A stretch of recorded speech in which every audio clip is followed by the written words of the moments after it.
Mga ka-sports, hindi ito chismis, ito po ay numero. Sa SEA Games 2025 Men's Basketball 5v5, 37 free throws ang Thailand habang 14 lang ang sa Gilas Pilipinas. Tanong ng bayan, dayaan na ba ito? May mga referee nga bang kakampi raw ng Thailand? Yan po ang alamin natin ngayon. Kung trip mo po ang ganitong content, paiwan ng follow at pa-subscribe na din. Tara po, simulan na natin. Mga ka-sports, kung hilig ninyong bumili ng mga Gilas jersey, Gilas accessories at mga gamit na pang basketball habang nanonood po kayo sa aking mga videos, kindly check this basket on this lower part ng ating video at magpa-pop up yung ating mga items sa gilid. Mga legit po yung mga items dyan and see to it po na makabili po kayo ahead of time kasi meron po yung mga discounts and mga promos depende po sa seller.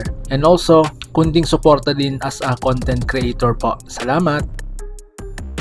Ang nakakagulat na stats. Unahin natin ang pinakaugat na issue, ang free throws. Ang Thailand ay nakapagtala ng 37 free throws, ang Gilas Pilipinas is 14 lang. Ibig sabihin 23 free throws ang lamang ng Thailand. Sa international basketball, bihirang-bihira ang ganito kalaking agwat lalo na kung dikita ng laban, parehong agresibo ang opensa, parehong pisikalan po ang laro. At dito nagsimulang mag-alburuto ang fans